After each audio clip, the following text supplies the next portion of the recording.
Bom dia, boa tarde, boa noite a todos. Pessoal, o vídeo passado foi mais longo, foi mais cansativo, mas era necessário a gente trabalhar todos os artigos relacionados ao regime da comunhão parcial de bens. Nesse vídeo, galera, vai ser um vídeo mais curto, vai ser um vídeo mais leve, a gente vai trabalhar com o regime da comunhão universal de bens, que é o regime que muito provavelmente os nossos avós, nossos bisavós foram casados, estão casados até hoje. Por que eu digo isso, galera?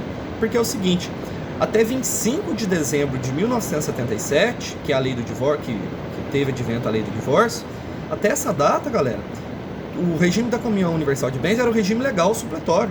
Era o que a gente vê hoje na comunhão parcial, era o regime da comunhão universal antigamente. Então, até 25 de dezembro de 77, se eu não fizesse pacto ou se eu me casasse, o regime legal ou supletório ia ser o regime da comunhão universal de bens. Hoje a gente viu no vídeo passado, que a regra, que o regime legal supletório é o regime da comunhão parcial de bens, mas o regime da comunhão universal até 77, até o final de 77, era o regime legal que a gente tinha aí por âmbito do direito de família. Atualmente, galera, caso eu queira casar sob o regime da comunhão universal de bens, eu preciso fazer um pacto. Lembra quanto que o pacto antenupcial é obrigatório? Lembra? Quando eu estiver trabalhando com comunhão parcial de bens, o pacto é dispensável. Posso fazer? Pode.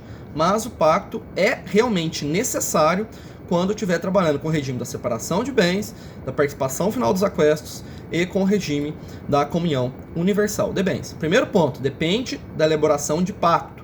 Onde que o pacto é elaborado? O pacto é elaborado no cartório de notas. Pacto elaborado por meio da escritura pública. Qual que é a regra básica do regime da comunhão universal? Olha o nome, universal. Universal por quê? Porque tudo se comunica. Essa que é a ideia, tá, galera?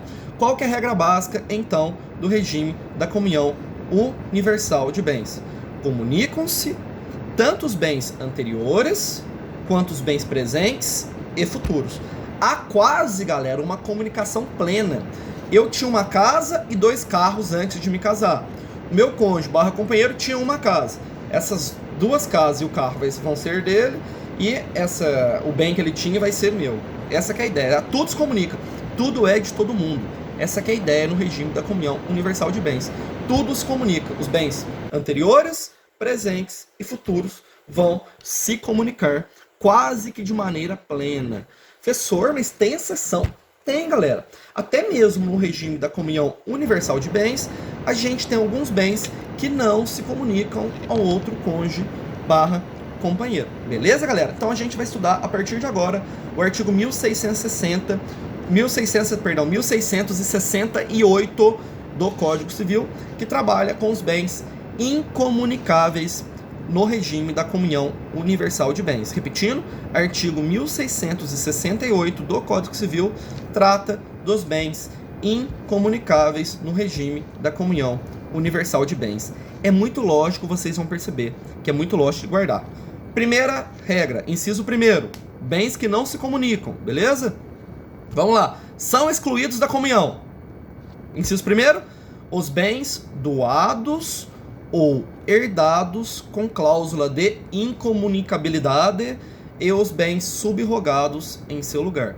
Galera, cláusula de incomunicabilidade é uma cláusula que eu coloco num bem falando que esse bem não vai se comunicar a outro cônjuge / companheiro, ele não vai se comunicar a outra pessoa.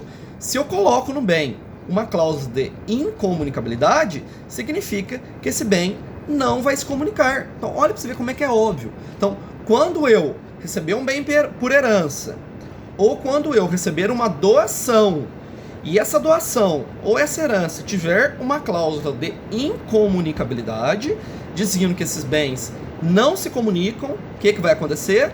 Esses bens não farão parte da meação, porque a própria causa desses bens, o que deu causa, diz que esses bens não se comunicam. Então essa que é a ideia, tá, galera? E os bens subrogados em seu lugar. Recebo uma doação e nessa doação diz que o bem é incomunicável. Pego o dinheiro desse bem e compro um outro bem de mesmo valor. Não vai se comunicar porque o bem foi subrogado em seu lugar. Beleza, galera? Então, inciso 1º, os bens doados ou herdados com cláusula de incomunicabilidade e os subrogados em seu lugar. Vamos lá.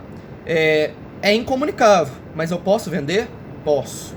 Porque a incomunicabilidade não implica inalienabilidade, tá? Mesmo que tenha a cláusula de incomunicabilidade, eu ainda posso vender esse bem. Beleza, galera? Dá uma olhada depois no artigo 1911 do Código Civil, que trabalha com isso.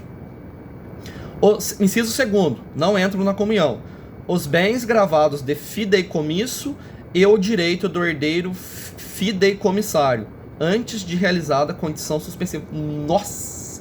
Bens gravados de fideicomisso? O que é isso? Vamos lá?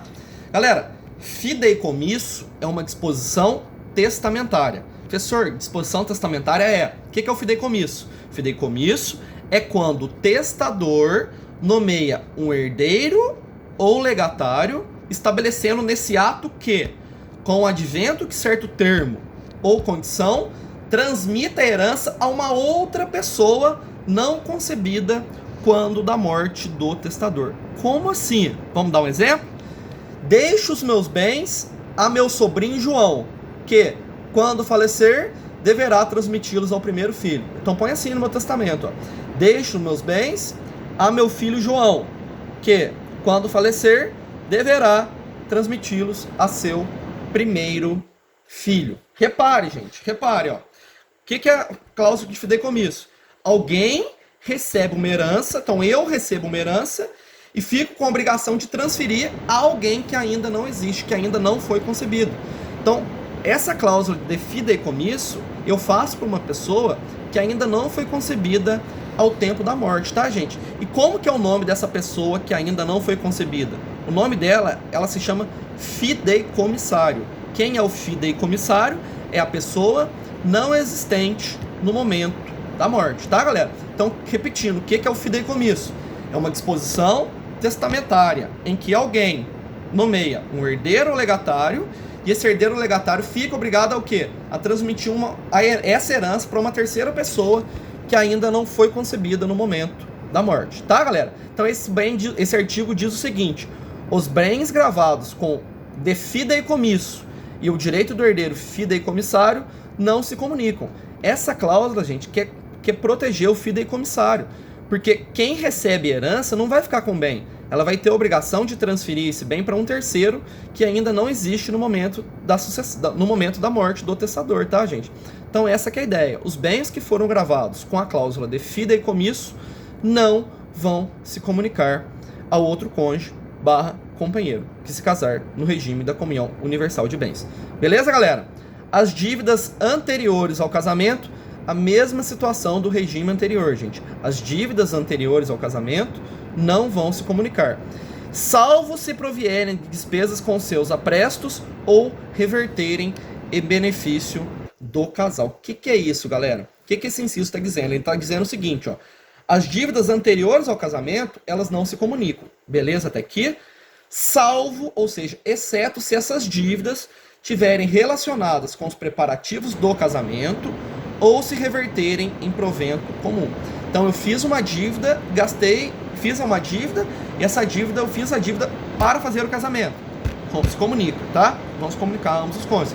Ou eu fiz uma dívida, com essa dívida eu comprei toda a mobília da casa. Vai se comunicar porque se reverteu em benefício do casal. Sempre, gente, quase sempre que a dívida se reverter em benefício do casal, essa dívida vai se comunicar a ambos, tá? Essa é uma regra presente em ambos os regimes, tanto na comunhão parcial como na comunhão universal de bens, tá? As doações antenupciais feitas por um dos cônjuges ao outro com cláusula de incomunicabilidade. Então, eu sou casado, faço uma doação para o meu outro cônjuge e coloco uma cláusula de incomunicabilidade. Se eu coloco uma cláusula de incomunicabilidade, significa que esse bem não se comunica. Se o bem não se comunica, o que acontece? Não entra na comunhão, não vai fazer parte da meação. Super tranquilo, né, galera? E por último, os bens referidos nos incisos 5 e 7 do artigo 1659. Quais que são esses bens mesmos? Os bens de uso pessoal, livros, proventos do trabalho e pensões em gerais, tá, gente? Os bens de uso pessoal, livros, proventos do trabalho e pensões também não se comunicam no regime da comunhão parcial, na comunhão universal de bens, tá? Não se comunicam tanto na comunhão parcial quanto na comunhão universal de bens, tá, galera? E para finalizar, a gente vai trabalhar com a regrinha que está no artigo 1669 do Código Civil, que diz o seguinte: os frutos, ela diz o seguinte, galera: a incomunicabilidade dos bens enumerados no artigo antecedente não se estende aos frutos quando se percebam ou vençam durante o casamento. Também é uma regra muito parecida com a que a gente tem no regime da comunhão parcial de bens. Lembram, gente, que no regime da comunhão parcial de bens, as benfeitorias nos bens particulares e os frutos dos bens comuns ou particulares se comunicam? Aqui é a mesma coisa, gente. Se eu coloco uma cláusula de incomunicabilidade em um bem, esse bem não vai se comunicar porque ele está gravado com uma cláusula de incomunicabilidade. O bem não se comunica, mas os frutos desse bem vão se comunicar a ambos os cônjuges. Vamos repetir? Os frutos vão ser comunicáveis quando esses frutos vençam ou sejam percebidos na constância do casamento. Professor, me dá um exemplo. Eu recebo uma doação e nessa doação eu recebo a doação de uma casa. E nessa doação de uma casa tem uma cláusula de incomunicabilidade. O que isso significa? Não vai se comunicar para o outro cônjuge ou companheiro. Esse bem não vai se comunicar. Mas vamos lá, eu alugo esse bem. O dinheiro do valor da alocação desse bem se comunica, tá, gente? Ainda que o bem não se comunique, os frutos que eu retirar desse bem vão se comunicar a ambos os cônjuges, tá, galera? Então, mesmo exemplo das verbas trabalhistas. As verbas trabalhistas pleiteadas, FGTS, é a mesma coisa. Se eu tirar isso de um bem que esteja gravado de uma cláusula de incomunicabilidade, isso também vai se comunicar ao outro cônjuge.